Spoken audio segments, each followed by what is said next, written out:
I was kind of flattered and kind of wondered why me. It's more about the overview of brand ambassadors. So I'm kind of representing all brand ambassadors, and I've asked a lot of them a lot of the questions and kind of skills they had and in the transition. But this is going to be very interactive, so please feel free to ask any questions you have. We'll go over a lot of different things today. This is our objective for today, to understand what it means to be the voice of a spirit and how to represent it. And to go through some of the skills that a good brand ambassador should have, and some of the ways you should carry yourself and move forward and go about that. The life. It's funny that Nick Van Thiel, the Plymouth ambassador, posted this just the other day. The other day someone asked me what a typical week as a brand ambassador involves. I laughed to myself as I explained that no 2 weeks, or even days for that matter, are the same. The past week I've been in London, Miami, New York, Boston, and accidentally rural Connecticut. I've worked, hosted 7 different events, been filmed for 2 separate projects, visited 27 bars, 2 distilleries, and 15 restaurants. Been inducted into the Gin Guild, attended a music festival, attended a cocktail week, eaten dinner in the same room as the Admiral of the Royal Navy, and separately Busta Rhymes, who drinks a lot of Hennessy, by the way. Yeah. Yeah. And somehow kept on top of a mountain of admin and event planning. I've seen some old friends, made some new ones, had some boring conversations, but many great ones, enjoyed some amazing cocktails, and suffered through a couple shitty ones. And now, instead of relaxing over the weekend, I'm going to camp in the studio for 3 nights to make some new music. My life is insane, also exhausting. Big love to all who make it make it what it is. This job is a lot of fun, but it does have the flip side. And everything we talk about today is not to discourage you in any way. It's to give you the tools to make it easier on you. When I first started at Hennessy, they didn't have a brand ambassador. They created the position for me, which is an incredibly humbling experience. But even though Belvedere had brand ambassadors, they didn't talk to them about how to run brand ambassadors. They just kind of said, okay, we're going to do this thing.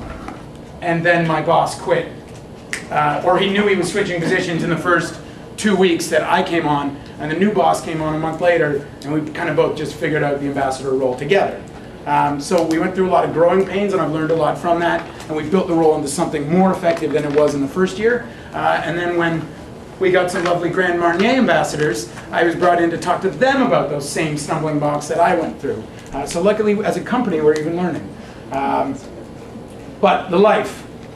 I get a pretty cool life. I get to travel and do some fun things, but we also have some other aspects to the job that are more than just this. This is kind of what everyone sees. They see the corporate expense account, they see meeting great people, they see having parties and doing all that, and I've never gotten more hate for any photo in my life than this. Because I love rap music, but not as much as people like Giuseppe Gonzalez, who wanted to kill me when he saw that. But that's the life. Nas. What? Come on, Joe. Created the album Illmatic 20 years ago. It's the 20th anniversary of it. He pretty much has been a Hennessy ambassador for 20 years, but we just started paying him last year. This is me. That's actually a picture from the tasting dinner we're going to be at later tonight, last year. I've been 14 years in the bar industry, mainly in Toronto and Ireland. You will hear an accent. Sorry about that. Can't help it. If you haven't, I'm going out and about later, and I'm sorry. 4 years Hennessy National Brand Ambassador, 2010 to present.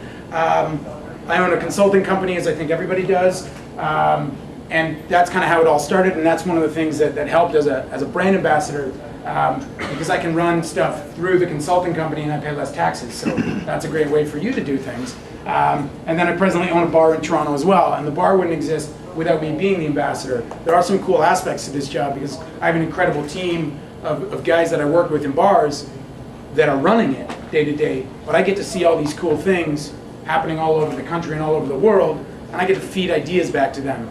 And that bar wouldn't be the bar it is without doing this role. So this role really is blessed in a lot of ways, but the same way I can do that for the bar, I do it for the brand as well. When you see ideas, bring them back to your brand and make your brand all the better for it, and jump on ideas and get going and have your brand facilitate those ideas. Because as you'll see later on, my main job in this role is to make your lives easier in bars, to help you develop the programs you want to develop, to help our sales teams help you do those things and help you drive forward in your position, whether that's to become a brand ambassador yourselves or to create the best bar program or to own a bar, any one of those things. If we can help you in that way, that's my job as an ambassador. I have a sales team to sell you stuff, to drop off product, to do all that. My job is to help you do your jobs. There are a lot of different types of ambassadors. Through this, I've reached out to a lot of other ambassadors to get their feedback on different things, but you have a lead brand ambassador. That would be my role. But then you have what, in Hennessy, we have prestigial regional ambassadors. So they talk about our prestige brands, our kind of XO and higher up. So they're going to be dealing with different accounts than a mixology brand ambassador who's going to be going to some smaller bars that aren't going to be selling like $3,000 bottles of cognac. With a company like, with a vodka company, you're not going to have that role as a prestige ambassador, but you might have other ambassadors like a nightlife role, where they've got to go to nightclubs and push the brand in the night, and then you're going to have your mixology ambassadors that push it in a totally different way. Sometimes those roles might be the same, sometimes they might be different. We don't have our mixology ambassadors yet, but we're putting them in for next year, so if anybody wants to be an ambassador, we may have some roles open up. And those roles are going to be interesting in and of themselves because they're going to focus on both Belvedere and Hennessy. So totally different ways of treating both brands, but you've got to wear both hats. I wear just the Hennessy hat, but there are different ambassadors that manage whole portfolios, and so you have to look at it a different way. You have to represent all the brands equally and have time for all of them, understand the needs for each brand, because different brands want to live in different places. Gin is great. Every mixologist loves gin, but then when you also represent a vodka, some people maybe have an aversion to vodka, and you have to play it off the same way and make it work, whether by leveraging those brands or putting them in the right places for those brands. We're going to go through more of this as we go on. I'm just giving you an understanding of the day-to-day operations. So we can see this, advise brand team and ambassadors on drink strategies, plans, programs, tools. We're up here. Notice I have a green pointer. That's amazing. Costs like $20 more to get a green pointer over red. Coach, train all prestige mixology brand ambassadors nationwide. So one of my roles is to make sure Hennessy understands what Hennessy is. Because people come into this, not only our ambassadors, I've trained all the ambassadors that have come in for Hennessy on these levels, but also I've trained everyone that works on Hennessy's brand team. Because they come in a marketing and sales role. They may come from selling vacuum cleaners or for working for Procter & Gamble or something like that. They're very good at marketing, they're very good at sales, but they don't necessarily understand the alcohol industry. So I am the gateway into that world, and they need to understand. A lot of these people look up things and they'll print up. A very real situation I went through was they printed up ideas and like the most common cocktails over the last 20 years, they print those up. 20 years is a massive mark, so they started looking at things and going, wow, in the US we sell a lot of Cosmos and a lot of margaritas. They're like, Jordan, would Hennessy Black work in a Cosmo and margarita? And I said, yes, flavor-wise it would. And then a month later, they showed up with a sales deck and they said, well, we want to push the Hennessy Cosmo and the Hennessy Margarita. And I said, that's a frickin' horrible idea. Do not do that. They said, well, you said it would work. You asked me if it would work flavor-wise. Yes, it will work flavor-wise. Do I think we should push it as a national campaign when Hennessy Black is focused on bartenders? Not a chance in hell. If it were focused on housewives, maybe that's a better idea. But to focus on bartenders and to push something like a Cosmo, has anyone seen Philip Duff's animated video online about an off-duty brand ambassador who walks into a bar?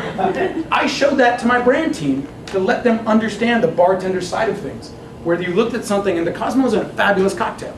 And when I was running bars, I put it on lists that Toronto was developing, and it allowed people to trust the bartenders through having it. It was the opening list, not the second list or the third list or anything like that, but it allowed them to start trusting the bar because they understood that one drink. But as a brand, we all in this room have an irrational amount of hate directed towards the Cosmo and the Mojito and everything like that. But because it's a symbol, I had to tell the brand team, it's a symbol of somebody not knowing what they want. And we want people that know what they want coming to the bar, and we want to develop that. So as a brand, we cannot push that. Secondly, we shouldn't be pushing our spirit on cocktails that are synonymous with other spirits, like a margarita. I agree, a margarita is a great drink. A daiquiri is a great drink. All of those are great drinks, but they don't fit our brand. They don't fit, they're not initially, you're now asking somebody to try a new brand in a cocktail they already know is another brand. That's a mistake in a lot of ways. You have to develop and push slowly. Sometimes these strategies can take years, but you've got to continually push in that same direction and develop your own cocktails that work for that. So execute mixology trainings, coach and train. So these guys on the ground level, they're going to be training our distributor sales team on an ongoing basis. They're more your market ambassadors for one state or one city, or maybe East Coast, West Coast, Central, control states, anything like that. It can be divided up a lot of different ways. They're going to have different responsibilities. I might be in a market once a year or once every 2 years. That makes me immediately not accountable to making drinks on cocktail lists happen, to securing accounts that way. I'm a value add in a lot of ways, whereas you're more regional. If you're based in one city, your job is to hit those accounts continuously. You're going to have a group of accounts that you've got to go to. Not all of them will be your high-end mixology accounts, because a lot of other accounts create a lot more value. We like to believe that mixology is the end-all and be-all, but as far as volume, you need to see volume. That's going to be one of your key performance indicators, or a KPI. That's how you get your job and maintain it from year to year to year to hit those KPIs. And if you don't understand something like a marketing speak like that, just nod and look it up later. Or get a friend on the brand team and ask them, like after a meeting, hey, what's KPI? What is an ROS? What are all of these meanings? And you'll get it, and everything will start making sense. Ideal week. As we saw in the Nick Van Til thing, weeks change, things change, but in an ideal week, I send this, when I'm going to go into market, I send this out and say, okay, this is what you should be planning around. So fly into market, distributor training. Your distributors are one of your key roles. They're your feet on the street. If you don't have a regional ambassador, you have your distributors. They're the ones that are going in, shaking hands, taking accounts to lunch, delivering POS, fulfilling orders, all of these things. You have to be supportive of them. You have to make them love the brand. This presentation is going to be a lot different than a presentation to a group of bartenders or a bar or an account, because you can talk about internal speak, you can talk about internal marketing, what's going to come, you can talk about struggles. For instance, with Hennessy, there's a lot of places in the US that find the hip-hop affiliation a negative thing. The younger generation, I think even the mixologist world, does not consider a hip-hop affiliation a negative thing. The younger generation is considering it stopped being a negative, but a lot of people that own bars are of an older generation, and give me statements like, well, we don't want those people in our accounts. What people? People that want to spend money on high-end products? Well, you have things like Patron in your bar, and the urban hip-hop community sings about Patron all the time, but it's somehow different with cognac. And so we fight that all the time. So one of my presentations to distributors is to go around that and explain to younger generations things like the Jay-Z Justin Timberlake tour.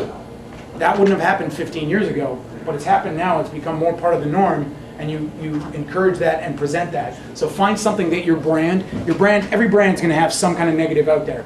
Even gin, we all love gin, but there's a lot of people in the consumer market that hate gin. They don't know how to drink it. They don't know all the cocktails that we know. So they just think of it as gin and tonic or a gin martini, and they're having an aversion to it. That's going to be, you've got to teach your distributors how to get around that aversion. Whether it's making a simple cocktail, remember, these people aren't mixologists. A lot of our sales team don't come from the bartending market. You've got to show them these little things, little tricks of the trade that will allow them to talk to us in a way where we don't snub our nose at a salesperson. They got to not be pushy. They've got to represent the brand well. You're making them your mini ambassadors. So anything that you've learned about your brand, you have to give to them in an easy way for them to digest and present, because you got to remember, they've got a portfolio of 100 different products out there, and they're going to be pushing a lot of different things every day. They may have 2 different cognacs, they may have 3 different cognacs, or 3 gins in their portfolio, all of these things. You've got to make them their ambassador for your brand. You've got to make them love it, and then you've got to give them your sales team, or on your corporate level, your brand team, you've got to sell those tools to them, whether that's gold shakers, or that's different tools that they can do to support their accounts, which are your accounts. Then volume conquest account calls. These are your bread and butter.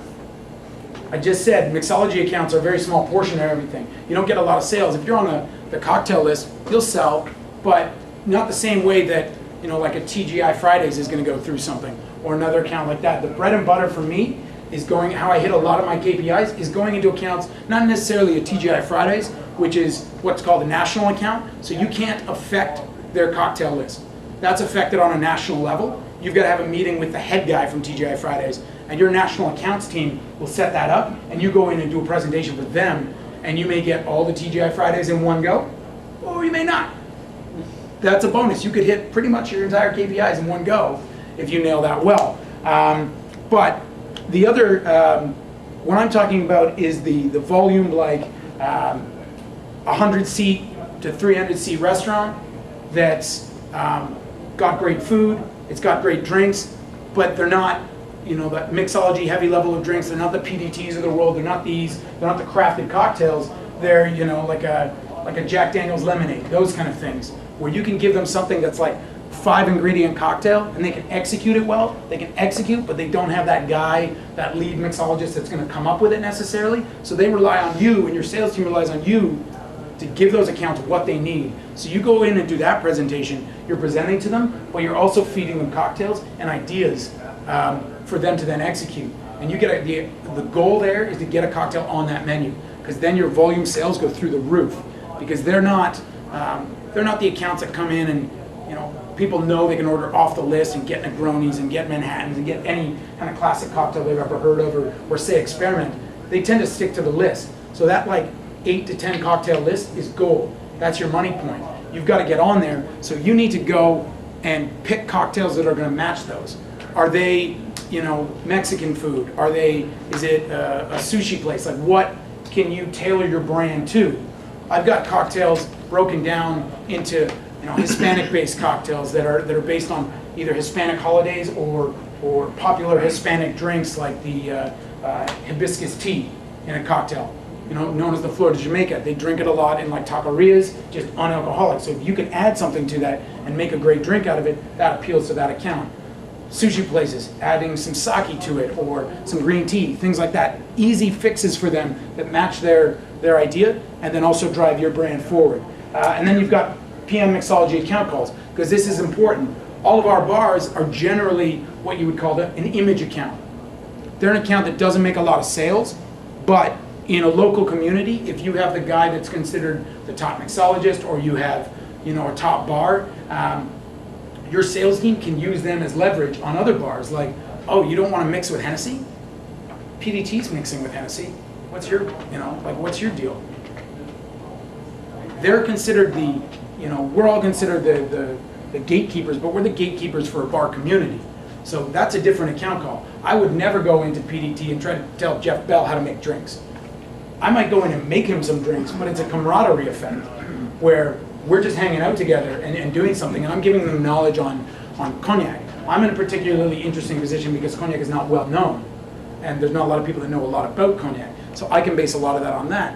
But if you're representing gin, you have less of a story to talk about. You have more of a story about your botanicals, why your gin chose those botanicals, your vodka, where does it come from, how is it, you know, what's the story of it. Absolute focuses on a lot of, you know, they're all the way farm to table. They've got, you know, the fields that grow the wheat all the way up to the very end. So find out your brand story and go through that. Is this not working?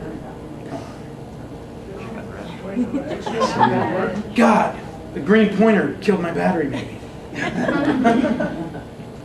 There we go. Okay, focus areas and KPIs. So we saw the week. This is how I break down time and create that cocktails, or create that week schedule. Solidify Hennessy as a leading voice in U.S. mixed drink culture. That's pretty much any brand's idea. Like any brand that you're going to see this week, that's probably their goal. Any brand you see at Tails, that's probably their goal. To make their brand resonate with you guys. You know, to be involved. Sometimes you do an event to educate. Sometimes you do an event to be there and just be seen and be in people's minds. Trained 750 bartenders nationwide. I hit that by June. So, and I told him that when he set that. I was like, no problem. I'm going to hit Biloxi, Mississippi, and I'm going to train a casino of 200 people. No problem. I'll hit that in no time. You been to Biloxi yet? Not yet. Okay. So you see this, distributor training, Hennessy account support. So this is Team Hennessy. These are more of our ambassadors, but there are nightlife ambassadors. So I go in and train clubs. How many people have worked here in clubs? Perfect. One of the key things that helped me do my job when I first started with Hennessy, and one of the things that's been beneficial, is I started in clubs, and I've worked in pubs, and I've worked in fine dining, and I've worked in mixology bars. I've worked in all of it. So I have an understanding when I go into an account what their needs are. I'm not going into a club and pitching a 5-ingredient cocktail. It's just not going to work. They're going to nod their heads, and then I'm going to walk out the door, and they're going to say, that guy's an idiot. He doesn't know anything. I'm pitching cocktails like, hey, have you tried Hennessy and tonic? Trust me, it'll change your life. And I'm telling you, try Hennessy and tonic, it will change your damn life. It's amazing. That's what I drink when I go to clubs. But then simple cocktails. Hennessy, sour mix, pineapple. Why? Because it's balanced. We hate sour mix in here. We get it. Fresh is best. But when you don't have that, that's an easy balance there. You just made a drink that wasn't too sweet, that worked, and they can make off the gun, they can make in time, and more importantly, they can make at the table side. Because that's where people are buying bottles of Hennessy. That's where they're buying bottles of vodka. If you're gin, it's a different story. You're talking about, you can maybe play with a liqueur, you can play with something off the back bar, because nobody's buying bottles of gin at a club. But your company is probably also not focused on that. So you need to look at where you're focused and go with that. That's why I have 15% of my time supporting Team Hennessy. Mixology PM account support. PMs are our portfolio managers. They're going to have top accounts. That's your mixology bars, that's your high-end restaurants, going in and helping them. National on-premise, you can see 5% of my time. That seems like a very small amount, but like I said, that's one meeting to build for, entire next year. You meet with TGI Fridays, you meet with the Cheesecake Factory, you meet with the Kimpton properties for hotels, and you've affected everything over a large time frame. You look at something like TGI Fridays, and we all kind of like me laugh at their program, but I met their head guy in 2013, and his goal by 2016 was to make every TGI Fridays fresh juices.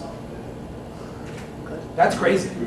You take something like that, and I've incorporated that in every training I've gone to since, because you go into a high volume account that's still using sour mix, but they're making great food, you can question them. Your job, or my job, help you do your job. If I can change that bar's life and put them onto fresh juices, a little bit more expensive, as we know, a little bit more labor intensive, but if they're caught behind the ball when TGI Fridays drops that monster on the world, if you're using sour mix and TGI Fridays is using fresh lemon and lime juice, you're dead. Like you're dead. Your bar no longer should exist as a bar, because you haven't innovated and you haven't caught up to the trends when a big behemoth like TGI Fridays did. And to put it in context, if I get a cocktail on TGI Fridays menu, that's 2,000 cases sold a year across the entire United States. Talk about KPIs, that beats almost everybody right there. We're going to go through some obvious things, but I think it's important anyway. Passion. Pick a brand you love, because you're going to be speaking about it, drinking it, and living it every day. You better respect it and love it, or it will show. If I come into your bar, you better believe I love Hennessy. When I first got hired at Hennessy, they asked me at the end of the interview, like, well, anything else to add? And I said, yeah, my dog's name is Hennessy. My dog's 9 years old. I've been working for the company for 4 years. I love this brand, and so I can represent this every day. I can walk in and I can say the same brand speech every time. I can modify it for every account I'm in, but it's the same ideas. The years haven't changed that Hennessy's been around. The way we do things hasn't changed. So I'm talking about the same things every day, but I still love it because I'm teaching everybody in this room about it and turning them onto it and showing them love. With Hennessy, we always say we're never going to beat people on price. You got to make people love it. Well, that's an ambassador's role.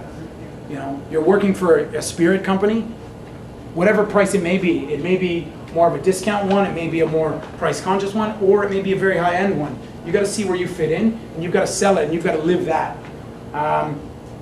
Every day you need to be on, no days off. I'm on about 3 hours sleep, but you got to be on, and you got to go.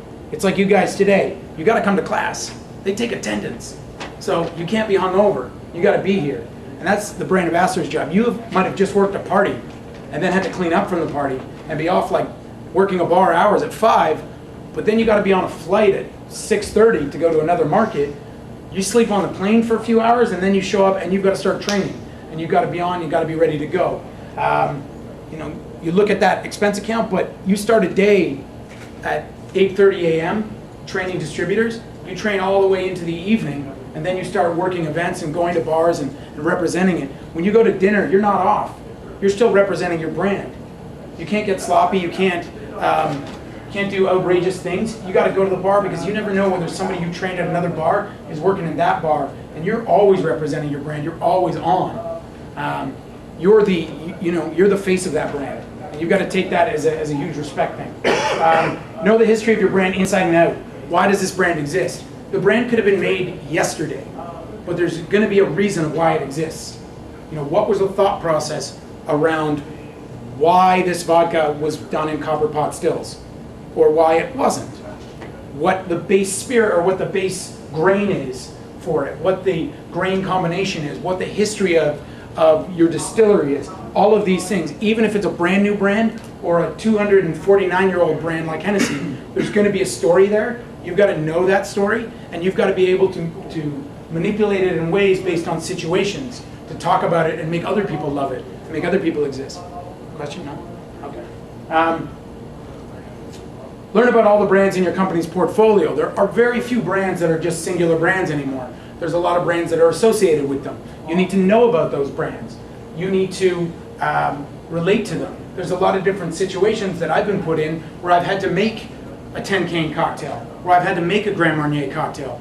I'm going on the air for Fox News, and they don't want to, for a Christmas special, well, they don't want to push 4 Hennessy cocktails for Christmas. I can push 2 of them, but then I'm going to need a Glenmorangie cocktail, and I'm going to need a Grand Marnier cocktail, and maybe a champagne cocktail for New Year's, something like that. Well, I've got to be able to speak to each of those brands. I can't just go, well, here's your Grand Marnier cocktail, and let's talk about Hennessy now.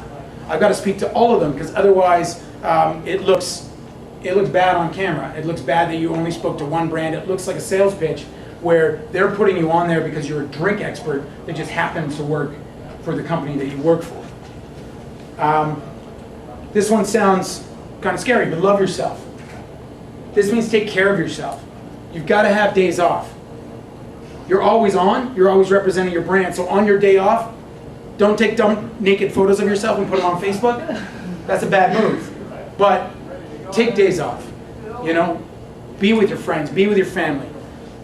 Brand teams are going to try to use you every day because you're brilliant. You're the face of their brand. If they can get you in market every chance they can, they will. You've got to put a cap on it.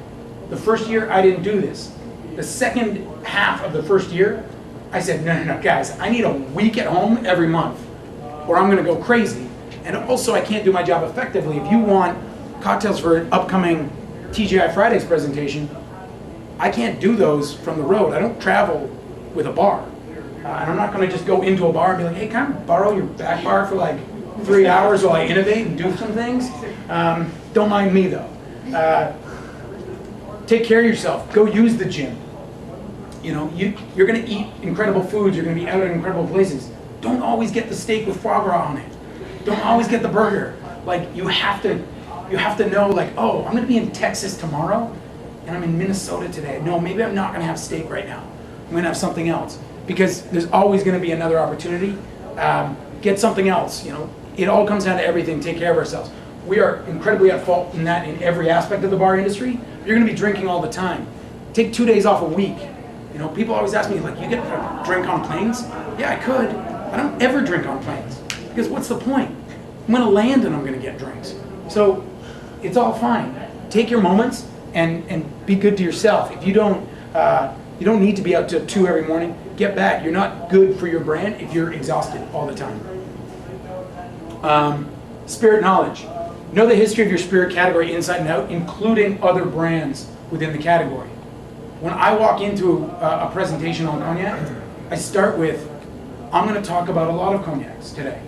There are no bad cognacs because the rules to make cognac are so strict that there are just different cognacs. You start with good and you go to great, and it's up to individual palates to decide. So in any area, don't badmouth other brands because you never know whether your portfolio might purchase that brand. You never know when you might be out of a job and then start working for that brand or the portfolio that carried that brand. And if you put out on social media that you dislike brand X and then you all of a sudden start working for brand X, that's not a good look. or brand Y associated with brand X, anything like that. Always respect the industry. All brands exist for a reason, whether that be a small, value liqueur or cordial, or a very, very high-end spirit. They all exist for a reason within this to drive the alcohol industry as a whole. Just the same way all bars exist for a reason. We have dive bars for a reason. We have rock bars. We have, house music clubs. We have them all for different reasons. Know how other spirits are made. When I was interviewed for my role, they had 10 people sitting in a room. They were filming me. I was making cocktails. They were asking me tons of questions.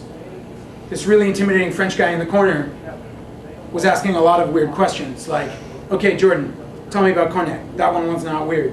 Then the next thing he asked me was, okay, explain tequila to me. That's weird. Hennessy doesn't even own a tequila company. Why would I be asked that? But when I go into your bars to train you, I better understand tequila. Because you understand tequila and you may love tequila, so I can find a way of associating my brand with it, or in comparing it and saying like, well, you mix this cocktail with a reposado, well, that might work with Hennessy VS because they have similar spice levels and they have a similar kind of vanilla note or what have you. You need to be able to compare and contrast your brand to a lot of different things. Your network is your net worth. Network. It's one of the reasons I got the job. It's one of the reasons a lot of ambassadors got the job. They knew people and they talked to people. When you go to events like Portland Cocktail Week, Tales of the Cocktail, Manhattan Cocktail Classic, all of these things, I'm not saying don't hang out with your friends, but try to meet new people every day, because you never know where those people are going to be a year from now, 2 years from now. Stay in contact. I mean, we're in the day and age of constant communication. Stay in contact with these people. Go to their bars in their other cities.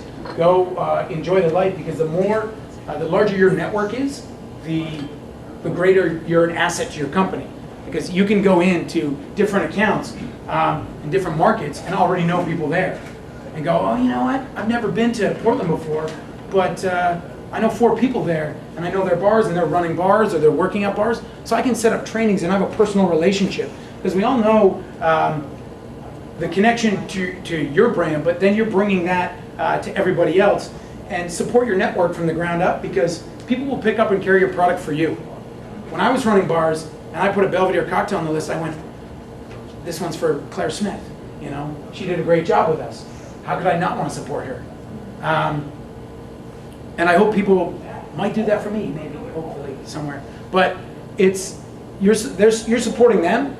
My role is to support you guys, and you may feel obliged to put Hennessy on or put it in a cocktail or not, but I'm still going to keep supporting you, because eventually that may happen. You may go on, you may be bartending at one bar that wouldn't do something, but then you saw all the support and you saw the training. You go to another bar, you may put it on.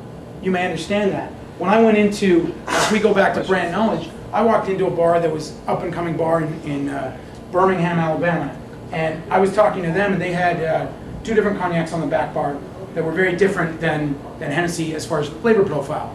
And I just talked to them, and I said, can I get a Hennessy cocktail? I didn't see that they had that, so I wasn't, being a dick about it. But they just said, no, we prefer this. I was like, oh, so yeah, I was looking for a spicier cognac. That one's a little more floral, and that one's fruity. Okay, cool. And we just chatted, and then I invited her to an event later on that we were doing, and she had some Hennessy cocktails. Now she carries Hennessy there, because I was able to educate her, and I've built that network now. I've created that relationship, and I helped her do her job, because they were a new account.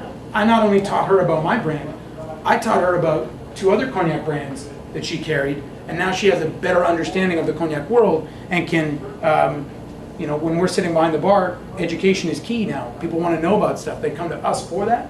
I've now helped her do that. Marketing and sales. Understand where your brand fits in and wants to go. If your brand is aiming to be used in mixology, then you have something there. We know where it fits. We're in that world. But if your brand is focused on the consumer side, is focused on not so much the bar side or the on-premise, but they're focused on the off-premise, and they want to drive consumer sales, then your mindset changes. Now you're going in and training, you're doing a lot of consumer events, you're probably doing tasting at liquor stores, Your cocktail development's got to change because you're not putting things in, you're not putting a 6-ingredient cocktail out there. You're not putting, artisanal juices and things. You're trying to create things that everybody can make at home, things that people can do easily, things that your brand team can put neckers on bottles that have a little cocktail recipe or two that go with it, or they can put like a little bottle of artisanal syrup on it, or a little bottle of vermouth or whatever to create a martini or something at home. Your mindset's got to change. Be able to speak to the marketing campaign. So every brand has its own marketing campaign, its own slogan, its own statements. Hennessy says never stop, never settle. What does that mean? You need to be able to translate that to everybody. It's like your elevator pitch. You've got to believe in that. Never stop, never settle is a pursuit of excellence.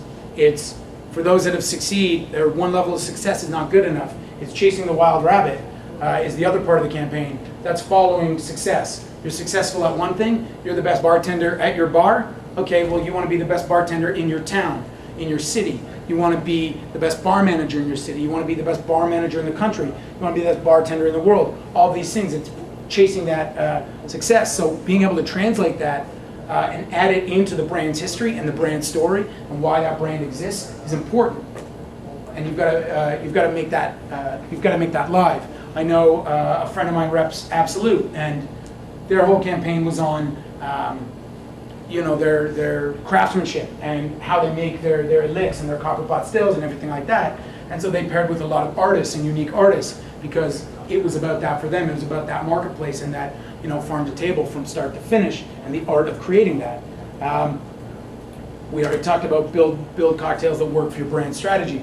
Your brand strategy, we'll see something further on. Your brand strategy can be multiple things.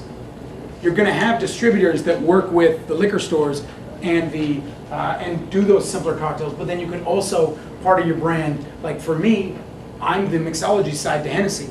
I still have to create those other cocktails for people, but the distributor sales team is the one doing that. I'm very rarely in a liquor store. I still have to think that mindset and create the cocktails and give the salespeople the tools to do that job. But I then focus more on the mixology because I'm from that world, and so I can speak the same language as you as opposed to a salesperson coming in and struggling more to do that. Identify your markets, learn how to maneuver through them, where to fit in and how you fit in. So different markets are going to be different. They're also going to have different laws. So know the laws in the market. If you don't want to go into a market and be pushing infusion cocktails and get there and learn that infusion is illegal in that market and that you can't modify spirits. You don't want to go into a club and start pushing, barrel-aged cocktails if they can't do that there. You don't want to go into the club and start pushing cocktails that the people can make there easily if that is a control market and they have to lock up the bottle and only a server can get to it and they can't do certain things. You don't want to go into, like I went into Utah and they're like telling me all the laws about Utah. I was like, am I going to get shot like when I walk into the airport with like a guy pushing alcohol? They're like, no. But it works. You got to understand the laws and be able to speak to it and help those bartenders. Like I said, it goes back to me helping you guys. So if I can help you, not get around those laws, but if I can provide, if I go in with the tools to help you, and part of those tools are not applicable to your market, that's not very helpful. So I need to go in prepared. And your sales teams, this is where you can lean on the sales teams because they know the market and they probably worked around the laws. We started pushing in Idaho this year, and I went in and our sales rep there said, I was the only guy that ever went to the Idaho Control Board and asked them questions. So he knew all the laws in Idaho because he went in and asked them poignant questions about it and found out that some of the laws predate prohibition. And they're probably going to maybe change those laws because he went in and just asked questions about it.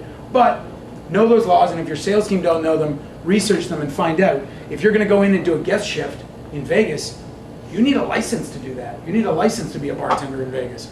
So you need to know before it happens that you need to be prepared for that. We talked about this a lot, but distributor relationships. Much like the buyers and bartenders, distributors are the ones that make our brands live every day. They shake the hands, they take people out to lunch, they do all that. They need to be supported. So when you need to do something for them, do it. Send them those cocktails they need. Invent new cocktails. It may not be as poignant or as timely as they want, but get it to them and get them the tools they need to do their job, because they'll thank you, because they deal with like 100 ambassadors maybe. And if you can be that supportive ambassador to them, you're doing a better thing in your job. This is something I was asked to create by my boss. Drink strategy. That's a whole lot of drinks. Because they broke it down because Hennessy never had anything like this. So this is a tool for a sales team. No matter what account they need to go into, they go simple. Okay, these all have corresponding recipes. They're about like 2 ingredients. As you might imagine by the really creative names like Hennessy Berry. Then you have, low calorie. You have teas, lemonades, cognac originals, sidecar variants, all these different things that are going to allow a sales team to do their job. Latin and Caribbean inspired, infusions, barrel aged, punches, sangrias, frozen, dessert, coffee. Like all of these are across the board. They go everywhere. They stretch a lot of different things. It's now then translating this to each sales team. Developing a calendar where this fits in, where you say on your digital side that, okay, we have it right here. Drink marketing, digital side. So this all comes from me and spreads out to everybody else. So social media. Social media needs to push the same things at digital, same thing as PR. This is going to help you, this is going to help your sales team. So when you go into a market, or you go in to start making drinks at a event for like Cinco de Mayo, your website says the same cocktail that you're doing there. And your Twitter feed is pushing the same cocktail that you're doing there. Because that's all helping you and helping the sales team and helping push the thing in the end. So I drive to all these things and make sure they all talk to each other. A lot of companies, the marketing team does this, the PR team does that, they're all their separate little hubs. What I found at Hennessy, and one of the stumbling blocks I ran across was, I'm the only one really talking to all of them. The horizontal communication, they all have their job down, but then they're all pushing different things. It's your job to make sure that those cocktails stay consistent across the board and that your message is there. Because again, you probably trained all of them on what your brand was. So when they see something, don't be afraid to speak out about a cocktail like the Cosmo that you don't think that's a great idea if your brand is pushing towards bartenders. If you're pushing towards housewives, maybe a great idea. Local mixologist, Team Hennessy, yeah, got all that. PR training. So here's an important thing that we don't do a lot of in bars. PR training. PR training is being on video, talking to reporters, talking to bloggers, talking to all these outlets that are going to put your words, your image, your message out on the web, and it's going to exist forever. You're going to get this through your PR team. You're probably going to get it through your social media team as well. They're both going to come to you and ask for these interviews. It might be just an email, like answer these questions. Or it might be, come meet this person, come talk to them. Watch the program before you go on it. Do your research. Just like going into a market, research is key. Watch the show. Watch go and find out about it. Maybe you can't watch it, but you can talk to your PR team and ask, what are they about? Are they about in-depth knowledge, or are they more like a morning show that just want something interesting to talk about for the upcoming holiday or the upcoming festival in town or something like that? Or are you going to go in and get surprised and find out it's a top radio station? And you thought you were just doing an interview with the host, but no, you got people calling in now to ask you questions. Don't get sideswiped like that. Do your research, find out what level it is. If you're going to be just doing a cursory talk about a cocktail and it's like a 1-minute interview, cool. You don't need to talk about the depth of the cocktail and that it came from Jerry Thomas's book and it's an adaptation of blah, blah, blah, and blah, blah, blah. You're just going to be making it and talking how great it is, how refreshing it is, how easy it is to make. But then you might be going on a show that's more advanced and wants to talk in depth about something. Well, you better have something to say beyond just a brand message. You better have something interesting. That's why they're putting you on there. They're not putting you on there because it's a commercial. They're putting you on there for content. Your content. Yes, you may work for a brand, but your content for that show. So that show is having you on for that reason because you're an expert in your field. Yes, you're doing it for your brand. You're bringing it back. I did a show recently, to put an example, on champagne cocktails. Well, cognac is the original champagne cocktail from Jerry Thomas's book, and then also the French 75. It's gin or cognac. It's much debated between the two, but it's there. So I can make both those cocktails. I can talk to them being classics. I can give them reference points. I can talk to the champagne and how it works in the cocktail, that the effervescence works with the lightness, all of these examples, and I can go back and forth, create the cocktails for them, and make a show about it, because they wanted to go into depth. If I didn't know that in advance, I go in and make cocktails, and maybe I'm a little rusty on where the champagne cocktail comes from. That means I can't quote dates. That means I don't sound as much of an expert as I might have been originally. If you can quote dates, and your PR company knows that they don't need to fact check that you're right on every time, you're going to be asked to do more things. You're going to secure your job. Introduce yourself and chat with the interviewer beforehand. If I get the chance to do this, I always want to do it. It helps with rapport on camera. When you have a few little things, like they know something, I talked to a reporter for South Beach Food and Wine, and I got a few, 10 minutes to chat with her while they were setting up the scene and everything like that. And I found out she does a lot of volunteer work at a dog hospital and everything. So I told her a story about my dog being named Hennessy, that I now work for Hennessy. She brought it up in the interview, and it became a much more powerful, much more poignant piece, because we had a connection there. We had something about it. They knew, that showed viewers that I wasn't a salesman there. I actually believed in that brand. It was a quick way to do it, and I didn't do it. She did it. And that made it all the more powerful, because I didn't need to say it. She needed to say it. So all those little things, you can create that connection, and you can make a much more powerful interview out of it. You'll also learn what kind of person that is through your research and through talking to them. They may not be a good interviewer. They may not like alcohol. They might not like that they have to do this. They may be a bitch or an asshole. And if they're not good at that, and you've seen an interview with another mixologist on TV, and they didn't do well at it, I've gone into those and gone, you know what? I'm just going to keep talking. I'm not even going to give you a point to interrupt me. Here's the cocktails. Here's why they're important. Here's what you can use them on in the new festivals coming up. Here's the bars in the area that I like going to because they have cocktails like this. Blah, blah, blah, blah, blah, blah, blah, blah, blah. Oh, you didn't get to talk? You just got to say bye when we're done? Perfect. Made a great spot, made a great interview, got our point across without being awkward moments, without being awkward times. That being said, don't talk over. I let her give me the mic, and then I ran with it because I knew she wasn't good at that thing. But with a good interview, you're going to have points back and forth like a ping pong match. They're good at this. They can fill dead air, but you need to get your point across succinctly.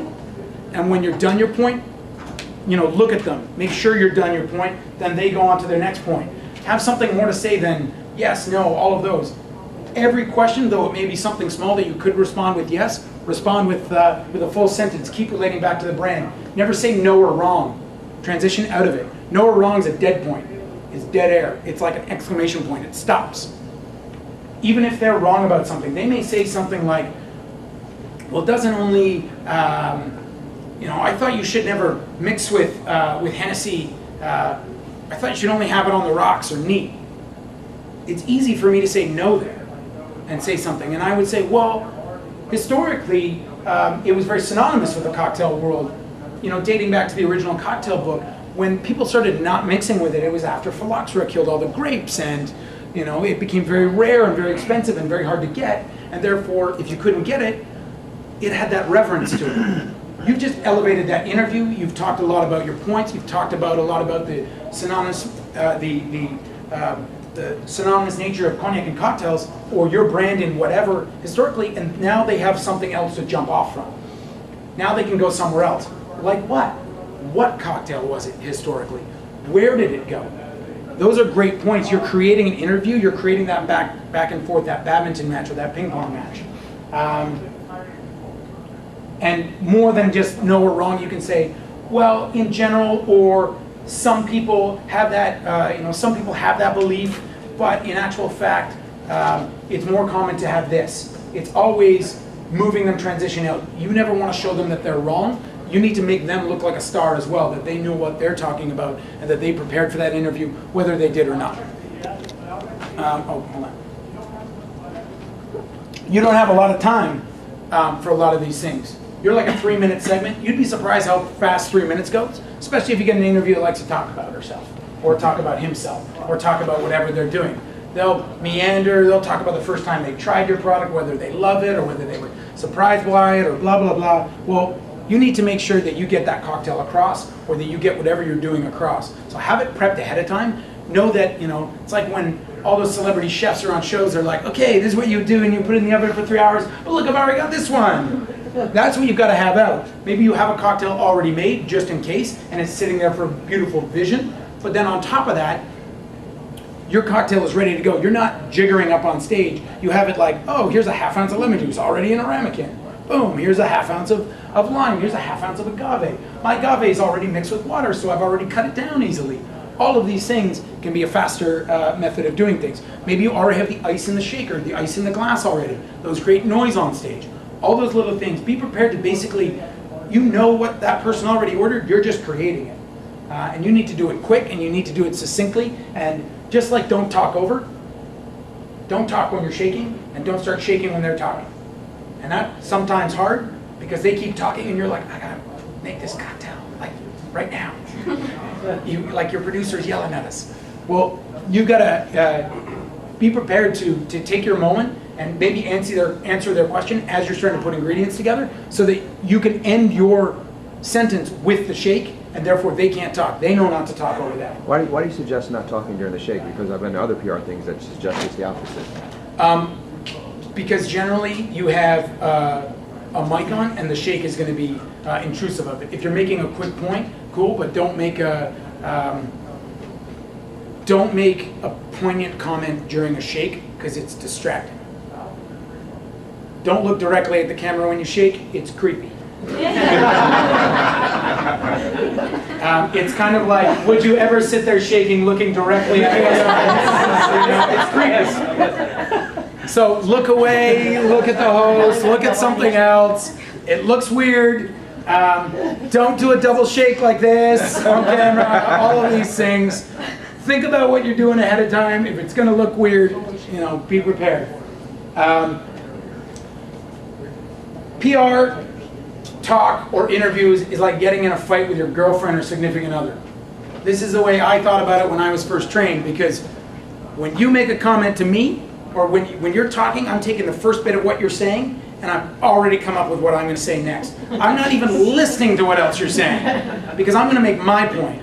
The interview may want to take it on a narrative, but you want to talk about what your product is doing in town. Why you're here. Are you here for South Beach Food and Wine? Are you here for Tales of the Cocktail? Are you here for just a regular visit? What are you doing here? What's your brand about? What's your marketing campaign?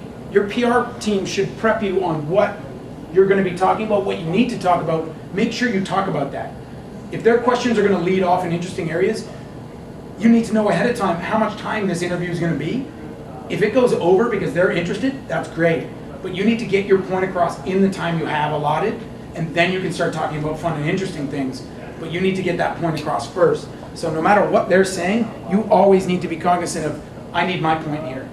Do you go into every PR or or interview or a TV spot or things like that, like in a news interview or whatever, having a certain message you're trying to get across? Like, do you discuss that with your team beforehand, or is it sometimes just sometimes it's just an interview, and it might be something very informal where you're bantering back and forth for like half an hour, talking about a lot of different things. You'll get your point across and things like that. Other times it's more structured. It's 2-3 minutes on camera, just as a talking point within the show. Like morning shows are often like that, or daytime talk shows. To get that real little point across, to just add more content to their show, to get a transition point between what they're talking about now and what they're going to be talking about later. Well, you're that transition point. So that is more scripted in the sense of you don't know exactly what they're going to ask, per se. Like they may go off on a tangent, but in general, it's going to be about something. It's going to be about a festival in town. It's going to be about the mixability of your spirit. It's going to be about the newness of your the new profile of your spirit, a new marketing campaign, something like that, and your PR team is going to prep you on that. Generally, they're going to be seasonality, when I do them, it's around big events like Super Bowl. What are Super Bowl cocktails? Why did you create this for this team? Why does this profile drink fit this other team? Where are you going with that? So yes, for those, you're going to have your talking points, And as a new ambassador, get those talking points. Memorize those points you need to say, because it's going to fit in with your brand speech and your things like that. And get PR trained. Ask to be PR trained, because they're going to take you and run you through things and berate you. And it's like a lawyer going after a witness. You need to be prepped for that, because the worst thing is not being prepared for a question or a situation where PR training will get you out there, will give you a bridge to go to something else. They could mention something bad, like Kanye jumping on stage with a bottle of Hennessy and shouting off at Taylor Swift during the Grammys. Well, that's horrible. We don't want that to happen, but you need to bridge it off to like, well, that was an unfortunate situation, but I'm here to talk about, Portland Cocktail Week and on the fun events we're doing here and the more responsible drinking of our industry versus any situation like that. And you need to bridge and go away from those things, and PR training is very helpful to that. So, under eye moisturizer. Shut up, it works. It makes you not look like you were just on a flight or a red-eye flight across the country all night. Makes you not look like you had 5 hours of sleep. Trust me, it works.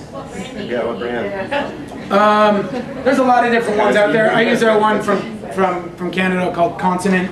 It's all organic, all easy going, all things like that, to avoid puffiness and things like that. I know this sounds, I look like a really big lumberjack guy and all that, but trust me, it works. It's about caring for yourself, and you're representing your brand. Sometimes you'll go on to shows and they'll have a makeup artist touch you up, make sure you're not shiny, make sure you don't look like you just unloaded a pile of supplies out of the back of a truck. Other times they won't. So you've got to take care, and you've got to look at yourself, and you've got to look presentable. You've got to make sure you don't have a stain on your shirt, that your tie isn't too crazy for TV, anything like that. Warnings. I know we went over a lot of this, but act the part at all times. This is also true today. If any of you, who wants to be a brand ambassador in this room, or just part of the major? Check your social media now. Make sure you're looking at what you do. Don't comment. Don't speak badly of other brands. Don't have strong political views about different things. You can have views in a good way, in a very open way, but I'm never going to bring a strong political view to a table on social media, because that can be looked at by everyone. And I may be a liberal, but I may be going into a conservative state next week to try to push my brand. If I go to a bar manager that even looked me up a little bit and saw I had an opposing view to him, I just made my job and my sales team's job a lot more difficult. And it sounds something as simple as that, but you've got to be likable by everybody. You've got to relate to everybody. You've got to get out of those situations. You've got to get out of those PR things. Go through your social media. If you have pictures from 10 years ago when you were in a frat, probably you need to curate that. You need to get some of those things out of there. You need to get rid of those, because your brand can go back and see those things when they're looking to hire you. And when you're hired, they can go back and see those. I've known people that were going for brand ambassador positions that had a little too many to drink one night and were arguing quite loudly at a bar with somebody, and the HR girl for a big company saw that and vetoed that immediately. He was in the final stages of the interviews, and she vetoed that immediately. He will never, ever work for that brand or that group of brands because of one argument he had one time that one person happened over here. Always be on. When you know when the off switch is. Know when you've had too many. Know when you were on too little sleep and you need to maybe drink a water now versus having another Vucare. Put the drinks down. Go to bars, spend some money, spend that corporate card, have some drinks. You don't need to finish the drink. You can say, listen, I got to go to a lot of accounts tonight. This was a lovely drink. I'll be back in a time where I can actually sit here and drink with you all night. But thank you very much for your support, and you can move on. Don't make promises you can't keep. Be honest. If I say I'm going to help you, and you ask for help, and I'm too busy, well, I just failed you. And I just said I would help you. So when you promise things, know that you can make it happen. If you don't know, be honest and say, I don't know that we can do that. but let me check, or let me do it, or flat out, we can't do that. Like, I can't give you a gold punch bowl. Like, that's not gonna happen. Only gold shakers. Yeah, how to be a great brand ambassador. Bribe people with gold shakers. We talked about this, know the laws where you are, they can impact your job. Skill development, skills from bars that translate well, organized chaos. What will go wrong will, we all know this from bars. Be ready for it, even more so. Know that, don't assume anything. Don't assume that an account like a convention hall like this would have an ice machine, because they don't. So you need to be prepared for that. You need to know who you have to call to get that. You need to over-prepare, get more ice, get more alcohol, get more anything that you need.